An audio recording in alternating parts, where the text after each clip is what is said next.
Something massive has just happened in Ukraine's Sumy region. A single strike, a huge explosion, and a facility connected to the Bugrovatoe gas field was suddenly engulfed in fire. The footage is difficult to miss. Aerial surveillance captures the target from above. Then, impact. A massive flash tears through the site. The explosion rapidly expands. Fire and debris rise from the facility, and within seconds what appears to be critical infrastructure is surrounded by smoke and flames. This is the Bugrovatoe area, located in Ukraine's Sumy region, close to the city of Okturka. According to Russia's Ministry of Defense, Russian forces targeted infrastructure at the Bugrovatoe gas field. Moscow says the facility was being used in support of Ukrainian military activities, and Russia has presented the strike as another operation against infrastructure considered relevant to Ukraine's war effort. The most important detail here is not simply the size of the explosion, it is the target. Because this was not a random position in an open field, it was energy infrastructure that can support industrial activity, logistics, power, and potentially military operations. That makes the strike strategically significant. The footage also tells us something else. Russian forces are increasingly looking beyond traditional frontline positions. The battlefield is expanding into the infrastructure network behind the front.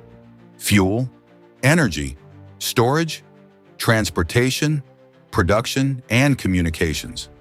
Destroying one frontline position may affect dozens of soldiers, but disrupting infrastructure can create consequences far beyond a single battlefield.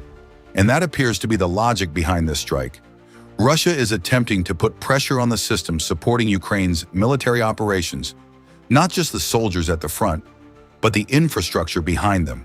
And this is where the Bugrovatoe strike becomes much more interesting, because the explosion we are seeing may be only the visible part of a much larger strategic calculation.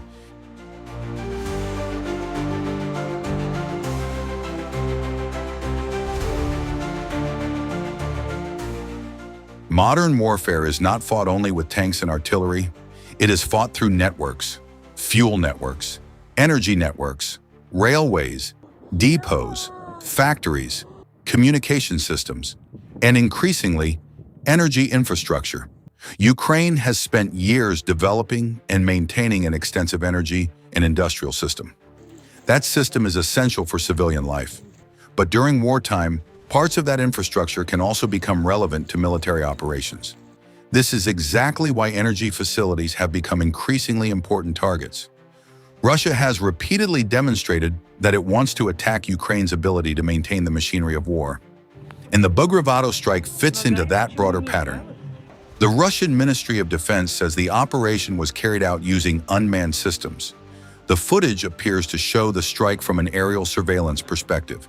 The result was dramatic: a powerful explosion, a large fireball, and significant visible damage around the target area. But there is another important element: timing. The strike comes as both sides continue to rely heavily on drones and long-range attacks. The battlefield is no longer limited to a narrow line separating two armies. A drone can travel far beyond the immediate front line. It can observe, track, identify, and strike. That changes the economics of warfare. A relatively inexpensive unmanned platform can potentially threaten infrastructure worth millions. And Russia has invested heavily in this type of warfare. The use of unmanned systems has become one of the defining features of the conflict. But the bigger question is this: what happens when these attacks become systematic? One facility is damaged, then another, then another.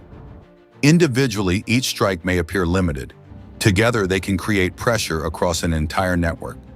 That is the real strategic value. Russia does not necessarily need to destroy every facility.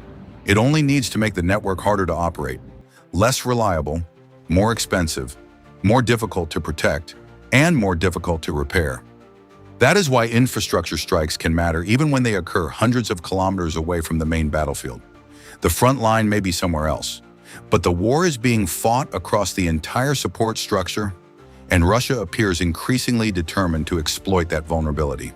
The Bugrovatoe explosion is therefore more than just another dramatic video. It is another example of how the war is moving deeper into the infrastructure layer, and that could become increasingly important as the conflict continues.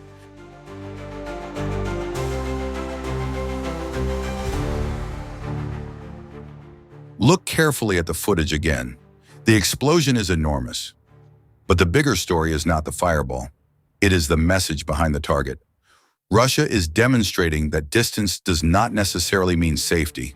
A facility far from the immediate front line can still become part of the battlefield.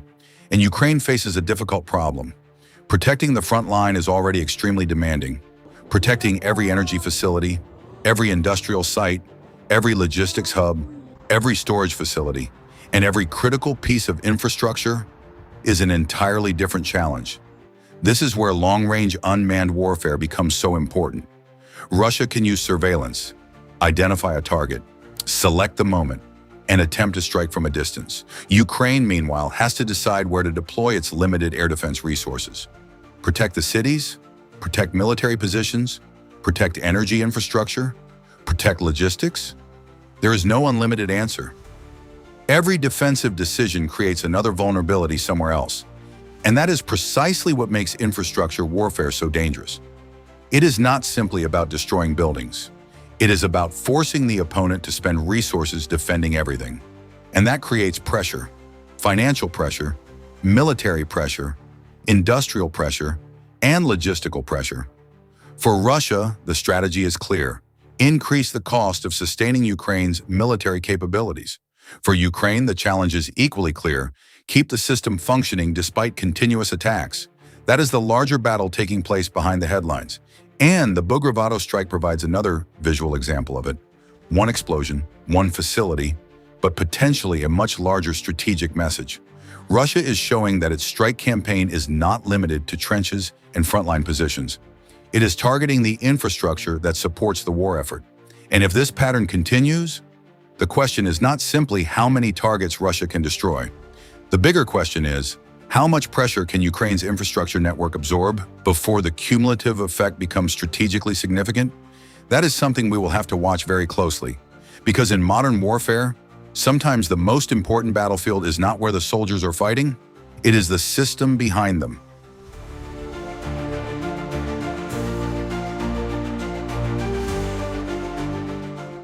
So what do you think?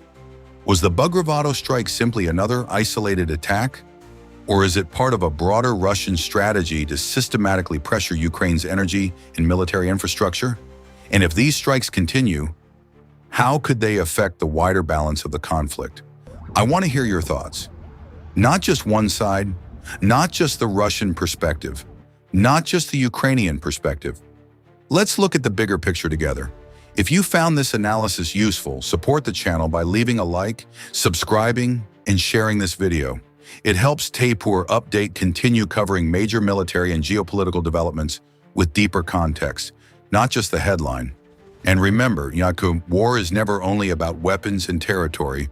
It is also about infrastructure, economics, logistics, and the people living through its consequences.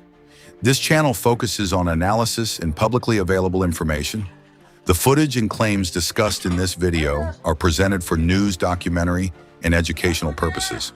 The purpose is to analyze the military and geopolitical significance of the event, not to glorify war or violence. Thank you for watching Taipur Update. Think critically, stay informed, and let's understand the bigger picture together.